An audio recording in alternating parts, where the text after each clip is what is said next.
Assalamualaikum warahmatullahi wabarakatuh. Apa kabar sahabat Al-Raya Channel yang beriman?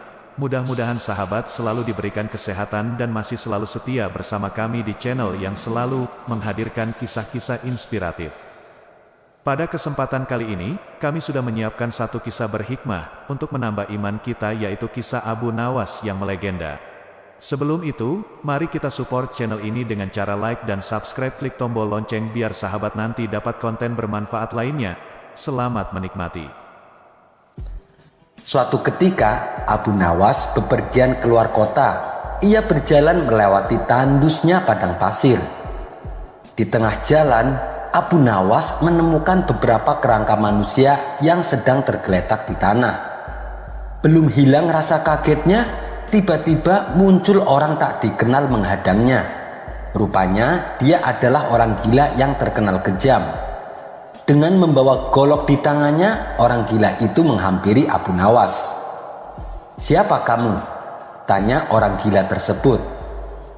"Saya hamba Allah," jawab Abu Nawas. "Saya juga hamba Allah. Yang saya maksud, nama kamu siapa?" bentak orang gila mulai emosi. "Nama saya Abu Nawas," jawab Abu Nawas dengan tenang. "Apakah kamu orang berilmu?" tanya orang gila itu kembali.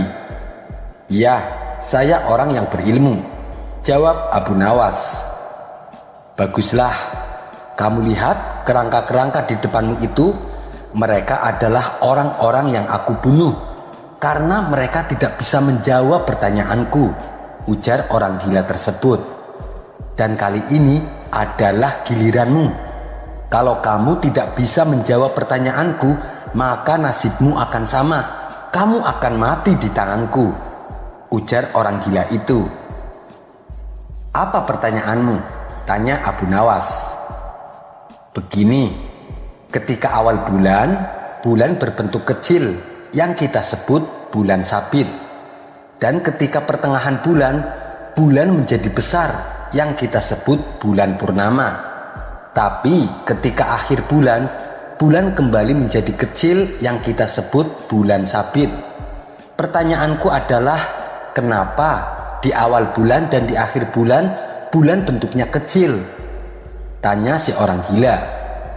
"Kamu sangat bodoh. Di awal bulan, bulan masih kecil karena saat itu Tuhan sedang membuat bulan agar menjadi besar. Setelah bulan menjadi besar di pertengahan bulan, lalu Tuhan memotong-motong bulan purnama menjadi kepingan-kepingan kecil. Kepingan-kepingan tersebut lalu Tuhan jadikan bintang yang bertebaran di langit. Oleh sebab itulah kenapa di awal bulan dan di akhir bulan, bulan bentuknya jadi kecil," kata Abu Nawas menjelaskan. Mendengar jawaban Abu Nawas, orang gila itu langsung merebut tangan Abu Nawas dan menciumnya. "Luar biasa, ternyata jawaban Anda sesuai dengan apa yang kupikirkan." Abu Nawas pun lalu dipersilahkan untuk melanjutkan perjalanannya. Kisah selanjutnya. Suatu hari ada seorang pencuri yang sangat lihai di kota Baghdad, sehingga sering membuat cemas dan gusar penduduknya. Berbagai cara telah ditempuh untuk dapat menangkap si pencuri, namun nihil, tak ada hasil sama sekali. Sang pencuri tetap saja tidak dapat ditemukan. Tentu saja hal ini semakin membuat khawatir penduduk di sana. Sampai suatu ketika ada salah satu saudagar kaya yang mengadakan sayembara untuk menangkap pencuri tersebut. Sebelumnya saudagar itu telah kehilangan hartanya akibat dicuri. Ia berjanji akan memberikan seluruh harta yang telah dicuri darinya bagi siapa saja yang berhasil menemukan si pencuri. Sebab saudagar kaya itu merasa penasaran, sebenarnya siapa pencuri yang begitu lihai mencuri hartanya. Begitu sayembara ini diumumkan, tentu saja sangat banyak penduduk yang berpartisipasi. Bagaimana tidak? Hadiah yang ditawarkan begitu menarik perhatian mereka. Namun apa yang terjadi? Tetap saja tidak ada yang berhasil mengungkap siapa pencurinya. Sampai akhirnya sang hakim memutuskan untuk meminta bantuan kepada Abu Nawas. "Ya, Abu Nawas memang terkenal dengan akal cerdiknya. Hampir semua permasalahan dapat ia pecahkan dengan cara yang unik. Mendengar berita tersebut tentu saja membuat si pencuri menjadi takut dan khawatir, sebab ia tahu betul siapa itu Abu Nawas. Dia juga sempat berpikir untuk kabur melarikan diri ke kota lain. Namun dia abaikan pikiran itu, karena menurutnya melarikan diri hanya akan membuat penyamarannya terbongkar dan membuatnya sulit untuk mencuri di kota itu lagi. Aku harus berhati-hati, jangan sampai terjebak tipu muslihat Abu Nawas, ujar si pencuri dalam hati. Keesokan harinya Abu Nawas meminta semua penduduk untuk berkumpul di balai kota. Tidak boleh ada yang tidak datang, semuanya wajib hadir.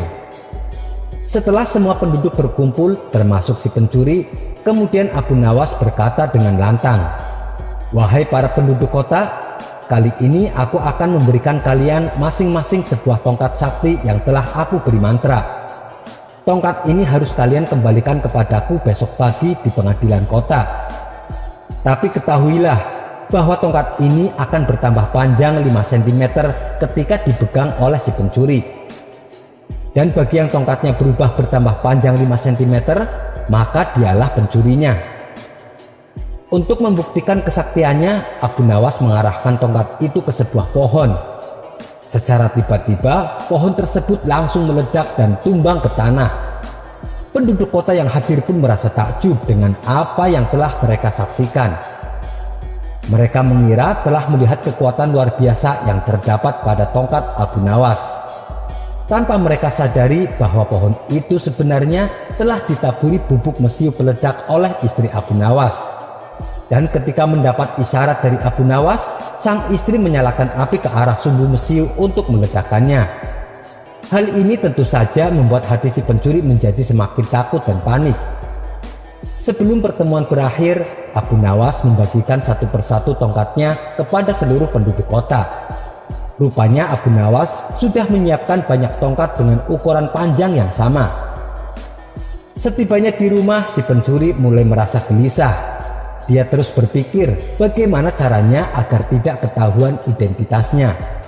Sampai akhirnya, sebelum tidur dia menemukan cara yang menurutnya tepat. Ia pun segera mengambil tongkat itu dan memotongnya 5 cm. Dengan begitu, tongkatnya tidak akan bertambah panjang 5 cm. Si pencuri pun akhirnya dapat bernafas dengan lega, sebab dia berpikir telah menemukan cara tepat untuk mengelabui Abu Nawas. Pada pagi harinya, satu persatu penduduk menyerahkan tongkat mereka untuk diperiksa panjangnya oleh Abu Nawas. Dengan penuh percaya diri, si pencuri juga menyerahkan tongkatnya kepada Abu Nawas. Setelah itu, dengan wajah ceria, ia meninggalkan tempat itu. Namun belum sempat ia pergi jauh, tiba-tiba Abu Nawas menyuruh pengawal untuk menangkapnya. Kemudian si pencuri dihadapkan kepada Abu Nawas. "Selama ini ternyata kamu pencurinya," kata Abu Nawas. "Kamu telah membuat resah penduduk kota." "Apa buktinya? Jangan asal main tuduh," sanggah si pencuri mencoba mengelak. "Buktinya adalah tongkat kamu berkurang 5 cm, balas Abu Nawas. "Kamu pasti potong tongkat itu 5 cm untuk mengelabui aku dan berharap tongkatnya tidak bertambah panjang agar kamu tidak ketahuan sebagai pencurinya. Tapi ketahuilah, mana ada tongkat bisa panjang dengan sendirinya. Itu kan hanya tipu muslihat saya untuk mengungkap siapa pencurinya." Sadar justru dirinya yang telah dikelabui Abu Nawas, si pencuri pun akhirnya pasrah dan mengakui perbuatannya. Kemudian ia dimasukkan ke dalam penjara untuk mendapatkan hukuman. Sementara harta saudagar kaya yang disimpan pencuri diberikan kepada Abu Nawas sebagai hadiahnya. Namun karena kebijaksanaannya, Abu Nawas menyerahkan sebagian harta curian itu kepada keluarga si pencuri, dan sebagian lagi dia gunakan untuk dirinya, serta dibagikan kepada orang-orang di sekitarnya yang membutuhkan. Kisah selanjutnya. Tak cuman cerdik dan jenaka, Abu Nawas juga dikenal sebagai seorang alim yang jujur. Kejujurannya inilah yang membuat raja semakin menyayanginya. Namun tidak semua percaya dengan kejujuran Abu Nawas. Tidak tanggung-tanggung, mereka adalah kaum jin. Abu Nawas memang selalu saja berhasil mematahkan teka-teki dengan alasan yang masuk akal. Sepak terjangnya yang demikian itulah membuat penasaran kaum jin dan ingin mengujinya. Para jin akhirnya sepakat untuk menguji Abu Nawas, apakah benar-benar jujur atau tidak. Nah, apakah Abu Nawas lulus dalam uji kejujuran itu? Berikut kisahnya.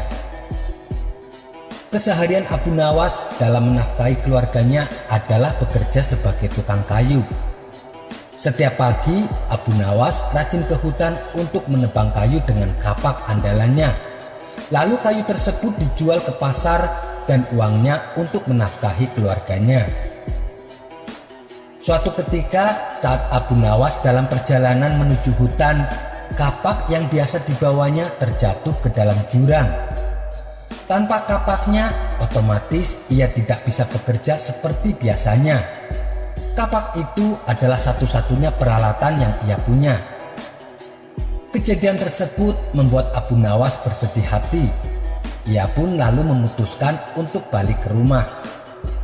Dalam perasaan yang sangat sedih itu, tiba-tiba di tengah perjalanan datanglah jin yang menyamar sebagai seorang laki-laki berbaju putih. Jin itu datang dan menggoda Abu Nawas yang kondisinya sedang labil. "Hai Abu Nawas, kenapa kamu kelihatan sedih?" tanya jin itu. "Iya, kapak saya satu-satunya telah jatuh ke jurang.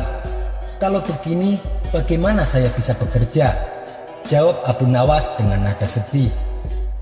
"Oh begitu, saya akan bantu mengambilkannya untukmu," kata jin itu kembali.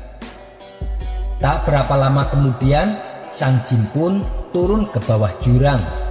Ternyata jin tersebut memiliki keinginan untuk menguji kejujuran Abu Nawas yang sering didengarnya.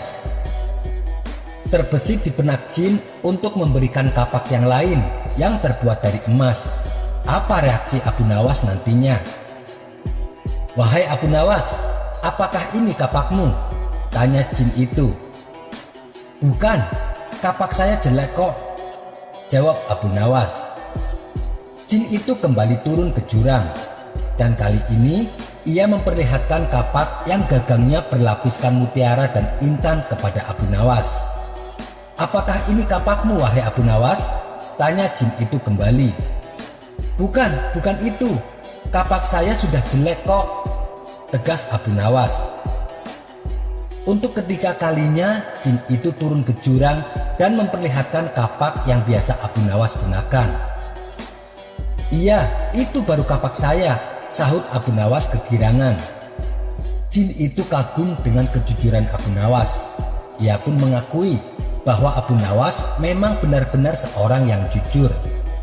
Lalu jin itu berkata kepada Abu Nawas, "Hai Abu Nawas, seandainya kamu mengaku kalau kapak emas adalah milikmu, tentu saya akan memberikannya padamu meskipun saya tahu kamu berbohong. Akan tetapi kamu malah berkata jujur apa adanya." Abu Nawas menjawab, "Saya adalah orang yang selalu bersyukur dengan apa yang saya punya, dan saya tidak mau mengambil sesuatu yang bukan hak saya. Bagiku, kapak jelek itu adalah rizki yang luar biasa. Karena dengan kapak itulah aku bisa bekerja secara halal dan mendapatkan kayu untuk aku jual." "Rasa syukur?" tanya jin itu dengan heran. "Iya, karena rasa syukur itulah yang membuatku tidak mau mengambil barang yang bukan hak saya dan membuatku senantiasa selalu bersikap jujur," tegas Abu Nawas. Dengan tersenyum, jin itu kembali berkata kepada Abu Nawas, "Karena kejujuranmu dan rasa syukurmu, wahai Abu Nawas, maka ketiga kapak ini aku berikan kepadamu." Kemudian jin itu pergi meninggalkan Abu Nawas. Sementara Abu Nawas pulang dengan membawa 3 kampak. Kapak jelek yang biasa ia pakai, kapak yang terbuat dari emas, dan kapak yang gagangnya berlapis mutiara dan intan. Semua itu Abu Nawas dapatkan karena sifat jujur dan selalu bersyukur dengan apa yang dia punya. Kisah selanjutnya. Masih ingatkan dengan video episode yang ke-13 di mana Abu Nawas diuji kejujurannya oleh jin saat mencari kapak jeleknya yang hilang. Dengan bantuan jin tersebut, Abu Nawas pun berhasil mendapatkan kapaknya kembali. Karena kejujurannya inilah akhirnya Abu Nawas mendapatkan hadiah dari jin kapak yang terbuat dari emas dan mutiara. Bagi yang belum menonton, silahkan ditonton dulu. Karena video kali ini lanjutan dari video episode yang ke-13. Dikisahkan ketika Abu Nawas kembali mencari kayu bakar di hutan, jin yang pernah menolong Abu Nawas terus mengamati gerak-geriknya. Dalam hati jin itu berkata, Abu Nawas memang manusia yang jujur dan tidak tergoda oleh harta. Puji jin tersebut. Tapi bukankah lelaki paling mudah tergoda bila dihadapkan dengan wanita? Aku ada ide untuk kembali menguji kejujuran Abu Nawas, ucap jin tersebut. Sementara Abu Nawas masih sibuk mencari kayu di hutan, jin itu segera pergi ke rumah Abu Nawas. Sesampainya di rumah Abu Nawas, jin tersebut mendapati istri Abu Nawas sedang mencuci. Tanpa pikir panjang, jin itu langsung menculik istri Abu Nawas dan menyembunyikannya di alam jin. Setelah beberapa lama kemudian, pulanglah Abu Nawas ke rumahnya dengan membawa kayu yang banyak. Wahai istriku, aku sudah pulang. Aku mendapatkan kayu banyak sekali, kata Abu Nawas kegirangan. Berkali-kali Abu Nawas memanggil istrinya, namun tidak ada jawaban sama sekali. Abu Nawas pun mulai kesal.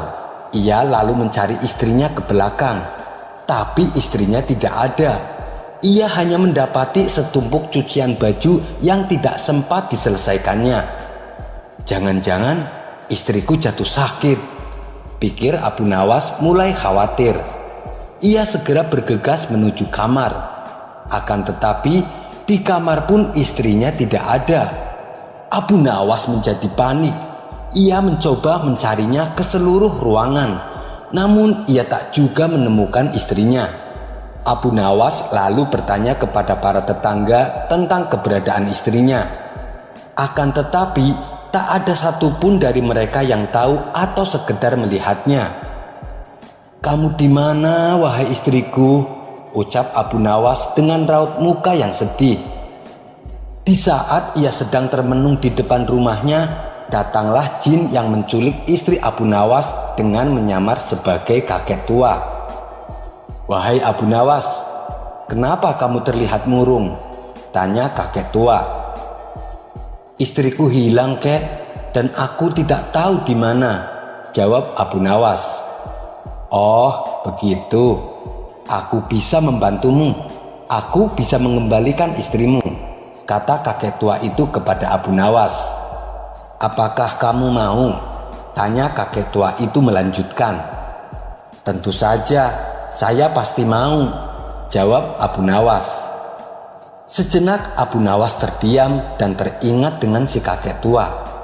Bukankah orang ini kakek tua sakti yang tempo hari menolongku mengembalikan kapak? Hilangnya istriku pasti perbuatan kakek tua ini. Ia ingin menguji saya lagi, pikir Abu Nawas.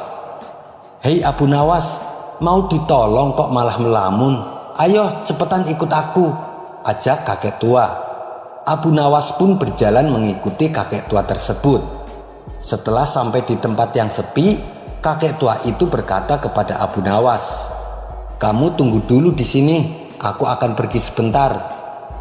Tak lama berselang, kakek itu kembali bersama wanita cantik jelita Laksana putri kerajaan. Hei Abu Nawas, apakah ini istrimu? Tanya kakek tua. Abu Nawas memandangi wanita itu dari ujung rambut sampai ujung kaki. Iya benar, itu istriku, jawab Abu Nawas singkat. Mendengar jawaban Abu Nawas, jin yang menyamar jadi kakek tua itu tampak marah. Abu Nawas, kamu berbohong. Aku tahu kalau ini bukan istrimu. Kali ini kamu tidak jujur hanya gara-gara wanita. Dasar kamu, buaya darat. kata kakek tua itu penuh emosi. Tenang dulu kek, jangan marah begitu. Aku tahu kalau itu memang bukan istriku. Tapi jika aku menjawab bukan, pasti kakek akan kembali dengan membawa wanita kedua yang lebih cantik dari wanita pertama. Dan bila aku menolaknya lagi, barulah kakek akan membawakan istriku yang sebenarnya. Setelah aku mengakuinya, lalu kakek pasti akan menghadiahkan kedua wanita cantik itu padaku. Kemudian aku pulang dengan 3 wanita yang jadi istriku. Kakek kan tahu sendiri, pekerjaan saya adalah penebang kayu di hutan. Pinggang saya sering sakit. Saya tidak mungkin kuat jika harus melayani ketiga istriku. Karena itulah saya cepat-cepat mengakui wanita itu sebagai istriku, ujar Abu Nawas menjelaskan. Kakek tua itu pun langsung tertawa terpingkal-pingkal mendengar alasan Abu Nawas. Baiklah, aku kembalikan istrimu. Ternyata kamu bukan hanya jujur, tapi juga cerdik, Abu Nawas. Jin yang menyamar jadi kakek tua tersebut kemudian menghilang. Kisah selanjutnya. Kala itu, suasana kota Baghdad mendadak gempar dengan kehadiran orang asing. Yang jadi persoalannya bukan pada orangnya, melainkan orang asing tersebut mengaku dirinya adalah orang yang tidak mempercayai adanya Tuhan. Bukan hanya itu, ia juga mengajak debat penduduk kota Baghdad. Kabar ini pun sampai ke telinga Baginda Raja. Maka dengan segera orang tersebut dipanggil ke istana. "Apa tujuanmu membuat onar di negeri kami?" tanya Baginda Raja. Orang tersebut menjawab, "Maaf Baginda Raja, saya hanya ingin menguji orang-orang yang mengakui adanya Tuhan. Untuk apa mengaku bertuhan tapi tak bisa menjawab pertanyaan saya?" "Apakah kamu tidak percaya adanya Tuhan?" tanya Baginda kembali. "Tentu saja saya tidak mempercayai adanya Tuhan dan saya tidak mempercayai adanya alam akhirat," balas orang tersebut. "Tapi saya percaya adanya Tuhan dan saya mengimani adanya alam akhirat. Akidah kita jelas berbeda, jadi jangan ganggu penduduk di sini," jelas Baginda Raja. "Baiklah, kalau Baginda Raja mengakui adanya Tuhan, izinkan saya bertanya 3 hal kepada Baginda Raja," kata orang tersebut. "Silahkan," timpal Baginda Raja. Pertanyaan yang pertama, kata orang Islam, dunia dan seisinya adalah ciptaan Allah. Lalu, siapakah yang menciptakan Allah? Bukankah segala sesuatu yang ada pasti ada penciptanya? Pertanyaan yang kedua, ketika orang di dalam surga, katanya mereka tidak akan berak ataupun kencing, sedangkan mereka makan dan minum tiap hari. Bagaimana mungkin ini bisa terjadi? Padahal segala sesuatu yang dimasukkan pasti akan keluar, entah itu dengan bentuk yang lain. Dan pertanyaan yang terakhir, orang Islam meyakini kalau setan itu terbuat dari api, tapi katanya kelak setan akan disiksa dengan api neraka. Bagaimana mungkin api bisa menyakiti api? Mendengar 3 pertanyaan tersebut, Baginda Raja pun hanya terdiam 1000 bahasa. Bisa saja ia menjawab dengan dalil hadis dan Al-Quran. Tapi karena yang dihadapi adalah orang yang tidak percaya dengan adanya Tuhan, maka dijawabnya harus dengan logika. Lalu salah satu menterinya membisikkan kepada Baginda Raja, "Baginda, kalau soal beginian, serahkan saja pada Abu Nawas. Dia pasti bisa mematahkan argumen orang itu." "Iya, kamu benar. Panggil Abu Nawas kemari," titah Baginda Raja. Singkat cerita, datanglah Abu Nawas ke istana. "Wahai Abu Nawas, mendekatlah ke sini," sambut Baginda Raja. "Ada gerangan apa Tuan memanggil hamba?" tanya Abu Nawas. "Begini Abu Nawas, orang asing ini mengaku tidak percaya adanya Tuhan dan ia mengajukan 3 pertanyaan, tapi ia ingin jawaban yang masuk akal," ujar Baginda Raja. Sekilas Abu Nawas menatap orang asing tersebut. Oh, ini orangnya yang bikin gempar penduduk Baghdad, pikir Abu Nawas. Ia pun lalu berjalan menghampiri orang asing itu dan duduk di hadapannya. Baiklah, silahkan, Tuan mau bertanya apa kepada saya, kata Abu Nawas kepada orang asing tersebut. Dengan pedenya orang asing itu kembali melontarkan pertanyaan. Anda pasti percaya segala sesuatu pasti ada yang menciptakan. Iya, tentu saja saya percaya, jawab Abu Nawas. Kalau Anda percaya, siapa yang menciptakan bumi dan alam semesta beserta isinya? Tanya orang itu. Abu Nawas menjawab, yang menciptakan semua itu adalah Allah Tuhan saya. Oh, begitu. Lalu siapa yang menciptakan Allah? Tanyanya kembali. Sejenak Abu Nawas terdiam. Ia pun lalu berkata, Tuan pasti tahu kalau umat muslim mengimani hanya satu Tuhan. Jadi kita istilahkan Tuhan itu dengan angka 1. Sekarang gantian saya yang bertanya. Angka 3 berasal dari angka berapa? Angka 3 berasal dari angka 2 tambah 1. Jawab orang itu. Tepat sekali. Kalau angka 2 berasal dari angka berapa? Tanya Abu Nawas kembali. Angka 2 tentu saja berasal dari angka 1 ditambah 1. Jawabnya. Itu juga benar. Sekarang kalau angka 1 sendiri berasal dari angka berapa? Tanya Abu Nawas. Orang tersebut langsung terdiam tak bisa menjawabnya. Abu Nawas lalu menjelaskan. Pada intinya semua angka pasti ada awalnya, kecuali angka 1. Entah itu angka 8, angka 10, angka 11, dan angka-angka tersebut diibaratkan alam semesta ciptaan Allah. Tapi kalau Tuan bertanya siapa yang menciptakan Allah, itu sama halnya saya menanyakan dari manakah angka 1. Tuan pasti tidak akan bisa menjawabnya. Mendengar penuturan Abu Nawas, orang itu pun berkata, untuk jawaban pertanyaan pertama, baiklah, itu bisa diterima dengan akal logika. Sekarang untuk pertanyaan kedua, ketika orang di dalam surga, katanya mereka tidak akan berak ataupun kencing. Bagaimana mungkin ini bisa terjadi?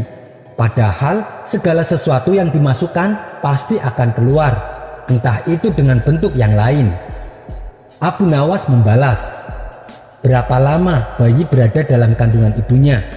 9 bulan bukan? Bayi tersebut makan atau tidak? Tentunya dia pasti makan, karena menurut ilmu medis, seorang janin makan melalui makanan yang dimakan ibunya. Lalu, apakah bayi tersebut pernah berak atau kencing? Padahal ia makan dan minum dalam kandungan ibunya selama 9 bulan. Tidak ada satupun medis yang mengatakan janin berak dalam kandungan. Lagi-lagi orang tersebut hanya terdiam. Ia membenarkan logika Abu Nawas. Iya, benar. Jawabanmu memang masuk akal. Sekarang pertanyaan yang terakhir. Kalian mengimani kalau setan terbuat dari api bukan? Neraka juga terbuat dari api. Dan katanya setan akan disiksa di dalam neraka. Bagaimana mungkin api bisa membakar api? Itu kan sesuatu yang mustahil. Apa pendapatmu? Tanyanya kepada Abu Nawas. Tiba-tiba saja Abu Nawas menampar orang tersebut. Plak, tepat mengenai pipinya. Tentu saja orang itu kesakitan. Hei, apa yang kau lakukan? Kalau tidak bisa menjawab, tak perlu pakai emosi. Bentak orang tersebut tidak terima. Maaf, saya tidak emosi kok Tuan. Itu tadi jawaban saya untuk pertanyaan terakhir Tuan, ujar Abu Nawas. Maksudmu? Tanya orang tersebut tidak mengerti. Begini Tuan.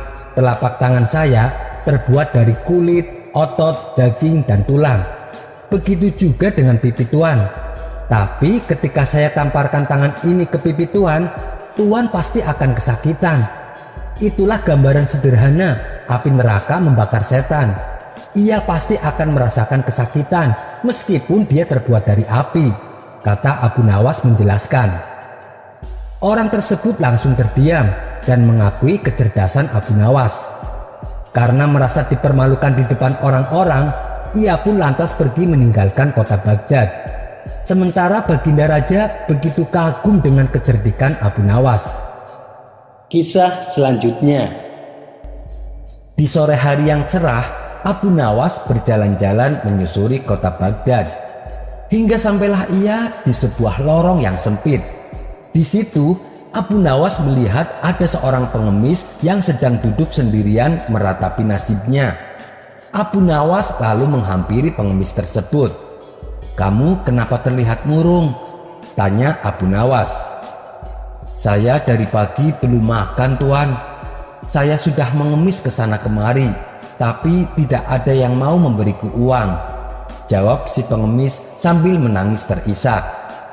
Abu Nawas menjadi merasa iba. Ia lalu merogoh kantong bajunya dan memberikan 10 dinar. "Ini ada 10 dinar untukmu supaya kamu bisa membeli makanan." Si pengemis yang tadinya murung seketika berubah menjadi ceria. "Terima kasih Tuan, semoga amal baik Tuan dibalas Allah 10 kali lipat," kata si pengemis tak henti-hentinya mengucapkan terima kasih. Abu Nawas kemudian meninggalkan si pengemis dan kembali pulang ke rumahnya. Saat menjelang malam tiba, Abu Nawas melepaskan lelahnya dengan istirahat tidur di ranjang. Di dalam tidurnya, Abu Nawas bermimpi bertemu dengan malaikat yang menyamar sebagai seorang saudagar tampan yang kaya raya. Saudagar itu sangat baik hati dan dermawan. Ia mendekati Abu Nawas yang sedang duduk sendirian. Kemudian saudagar tampan itu meletakkan kepingan uang 10 dinar di tangan Abu Nawas. Lalu meletakkan lagi kepingan 10 dinar. Dan sekeping lagi, terus demikian. Sampai ada 9 keping uang di telapak tangan Abu Nawas. Kemudian saudagar tampan itu berhenti. Abu Nawas tahu kalau saudagar tampan tersebut masih memiliki 1 keping emas di tangannya. Abu Nawas kemudian teringat doa pengemis tadi sore yang mengatakan, "Semoga Allah akan membalasmu 10 kali lipat." Merasa jumlah kepingan uang di tangannya hanya 90 dinar, ia pun menagih sisa 10 dinar yang masih berada di tangan saudagar tampan tersebut. "Tuan, berikan sisa uangnya padaku, biar jumlahnya genap menjadi 100 dinar." Akan tetapi saudagar itu tidak mau memberikannya. Abu Nawas mencoba merebut yang 10 dinar dari tangan saudagar tampan. Namun tiba-tiba Abu Nawas terbangun dari mimpinya. Ia pun langsung melihat ke telapak tangannya. Tentu saja sama sekali tidak ada uang di tangannya. Cepat-cepat Abu Nawas menutupkan matanya kembali dan berteriak, "Baiklah, yang 10 dinar tidak usah Tuan berikan. Tapi tolong yang 90 dinar tadi kembalikan padaku." Cerita selanjutnya.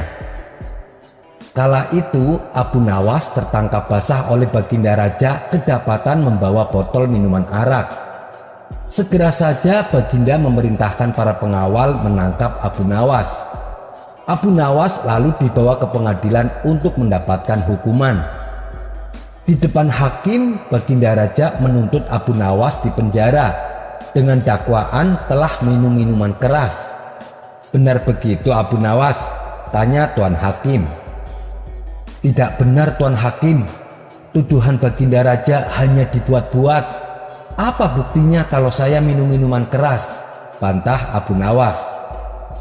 "Itu buktinya," ucap Baginda Raja menunjuk botol minuman keras yang dibawa Abu Nawas. "Kamu tidak bisa mengelak lagi Abu Nawas, buktinya sudah ada. Oleh karena itu kamu harus menerima hukuman," tutur Tuan Hakim.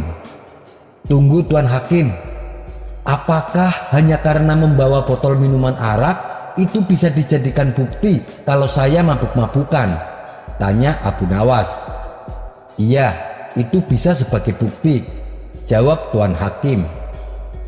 "Baiklah, kalau memang begitu, saya juga akan mengajukan dakwaan kepada Baginda Raja karena Baginda Raja telah berbuat zina," protes Abu Nawas. Mendengar perkataan Abu Nawas, Baginda Raja kaget dan heran. "Hei Abu Nawas, apa buktinya saya telah berbuat zina?" kamu jangan menuduh sembarangan, tanya Baginda Raja Sewot. Dengan entengnya Abu Nawas menjawab, buktinya Baginda Raja kemana-mana bawa alat zina. Maksudnya adalah Baginda membawa kemaluannya kemana-mana dia pergi. Sontak Baginda Raja dan Tuan Hakim langsung tertawa terbahak-bahak mendengar jawaban Abu Nawas. Kisah selanjutnya. Dikisahkan pada zaman Bani Israel ada seorang ahli ibadah yang dikenal alim. Ia beribadah sudah berlangsung selama 60 tahun. Ketakwaannya ini membuat iblis tidak suka. Iblis ingin supaya si ahli ibadah ini jauh dari Tuhannya. Berbagai cara pun dilakukan iblis untuk menggodanya. Tapi tak sedikit pun iman si ahli ibadah goyah oleh rayuan iblis. Meskipun rayuan iblis selalu gagal, iblis tak pernah putus asa untuk membuat si ahli ibadah masuk dalam perangkapnya. Hingga pada suatu ketika, iblis mendatangi keluarga seorang kaya raya, di mana keluarga tersebut mempunyai putri yang sangat cantik jelita. Iblis lalu membuat sang putri menjadi gila. Penyakit gila yang diderita sang putri membuat ayahnya bersedih.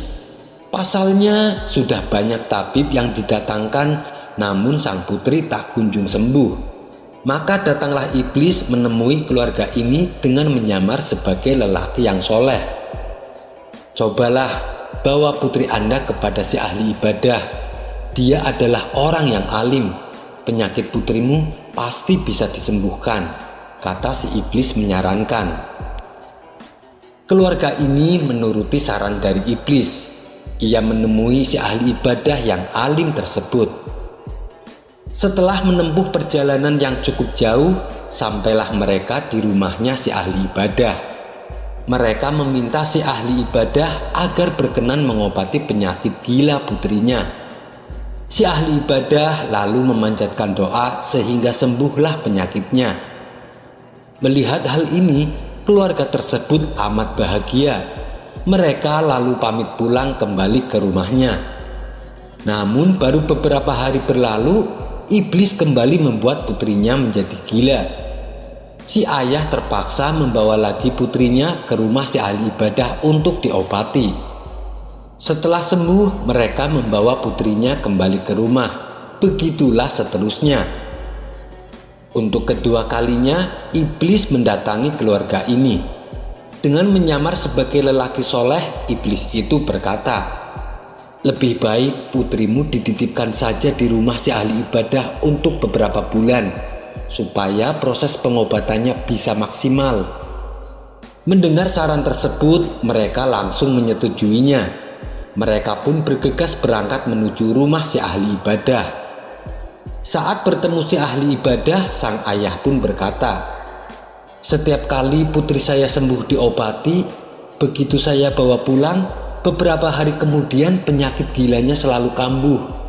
Oleh karena itu, saya berencana ingin menitipkan putriku padamu untuk beberapa bulan, agar proses penyembuhannya bisa maksimal dan bisa sembuh total. Niatan tersebut ternyata langsung ditolak oleh si ahli ibadah. Ia takut akan terjadi fitnah, apalagi di rumah ia hanya seorang diri. Keluarga ini kembali memohon agar si ahli ibadah bersedia. Namun si ahli ibadah menolaknya dengan tegas. Akhirnya keluarga ini mempunyai solusi. Mereka akan membuatkan rumah yang berdekatan dengan rumah si ahli ibadah. Di rumah tersebut nantinya akan menjadi tempat tinggal putrinya. Si ahli ibadah bisa mengobatinya tanpa harus tinggal serumah dengan putrinya. Mulanya si ahli ibadah ragu-ragu, tapi karena merasa kasihan, ia pun dengan berat hati menerima usulan mereka. Singkat cerita, si perempuan akhirnya menetap di rumah yang berdekatan dengan si ahli ibadah. Disinilah iblis kembali memainkan perannya. Ia membisikkan di hati si ahli ibadah, seandainya engkau mau datang membawa makanan untuk perempuan itu dan engkau letakkan di depan pintu rumahnya, niscaya engkau akan mendapat pahala yang sangat besar. Iblis pun terus-menerus membisiki hal tersebut. Hingga akhirnya si ahli ibadah berjalan ke rumah si perempuan dengan membawa makanan serta meletakkannya di pintu rumah tanpa mengajaknya bicara. Si ahli ibadah melakukan hal ini selama beberapa waktu. Iblis pun datang lagi untuk memperdayai si ahli ibadah. Seandainya kamu mau sekedar menyapanya, maka pasti perempuan itu akan merasa terhibur dengan sapaanmu, lantaran dia sedang kesepian. Demikianlah iblis senantiasa membisikinya, hingga akhirnya setiap kali si ahli ibadah membawa makanan untuk si perempuan, ia menyapanya terlebih dahulu. Setelah itu, iblis datang lagi membisikinya. Seandainya engkau mau duduk sebentar di depan pintu rumahnya dan mengajaknya bicara, niscaya hal ini lebih baik dan lebih menghibur untuk dirinya. Si ahli ibadah kembali menuruti bisikan iblis. Setiap kali ia membawakan makanan, ia duduk di depan pintu rumah perempuan tersebut dan mengajaknya bicara. Merasa jebakan tipu muslihatnya berhasil, iblis semakin gencar menggodanya. Ia pun kembali membisikkan di hati si ahli ibadah ini. Apakah kamu tidak malu dilihat tetangga? Kamu seorang ahli ibadah, tapi kamu duduk di depan pintu rumah perempuan sambil mengajaknya bicara. Akan lebih baik bila kamu masuk ke dalam rumahnya. Dengan begitu tidak ada tetangga yang melihatmu. Si ahli ibadah sudah masuk dalam jebakan iblis. Ia menuruti bisikan iblis di hatinya. Karena seringnya berduaan di rumah si perempuan, si ahli ibadah mulai tertarik dengan kemolekan tubuhnya. Maka terjadilah perzinahan antara si ahli ibadah dengan perempuan tersebut. Akibat seringnya melakukan perbuatan ini, kemudian si perempuan hamil. Si ahli ibadah menjadi gelisah dan takut. Di saat dilanda kecemasan, iblis kembali berbisik kepada si ahli ibadah. Kamu dikenal masyarakat sebagai ahli ibadah, tapi yang kamu lakukan sangat hina. Orang-orang pasti akan membencimu dan mencacimu. Kenapa tidak kau bunuh saja perempuan itu? Dan kamu kuburkan mayatnya di tempat yang tidak diketahui orang. Kalau keluarga perempuan tersebut datang untuk menjemput, bilang saja kamu kewalahan menghadapi jin yang merasuki tubuh perempuan itu. Lalu jin tersebut menculik dan membawanya kabur. Lantaran merasa kalut, bisikan jahat iblis ini pun dilakukannya. Si ahli ibadah membunuh perempuan tersebut dan menguburkannya di suatu tempat. Beberapa hari kemudian, datanglah keluarga si perempuan untuk menjemputnya. Si ahli ibadah menjelaskan kalau dirinya kewalahan menghadapi jin yang merasuki tubuh si perempuan, dan jin tersebut kabur membawa lari si perempuan. Mereka pun percaya dengan ucapan si ahli ibadah. Namun ketika malam tiba, dalam tidurnya keluarga perempuan ini didatangi iblis. Yang diucapkan ahli ibadah itu adalah bohong. Putrimu dan dia telah melakukan zina hingga putrimu hamil. Ia lalu membunuhnya dan menguburkannya di tempat ini. Esok paginya, keluarga tersebut mencoba mencari tahu kebenaran mimpinya. Ia menuju tempat di mana putrinya dikuburkan. Melihat kenyataan bahwa putrinya dibunuh oleh si ahli ibadah, keluarga tersebut menjadi murka dan mengadukan hal ini kepada raja. Si ahli ibadah lalu dijatuhi hukuman mati. Bujuk rayu iblis tidak berhenti sampai di sini.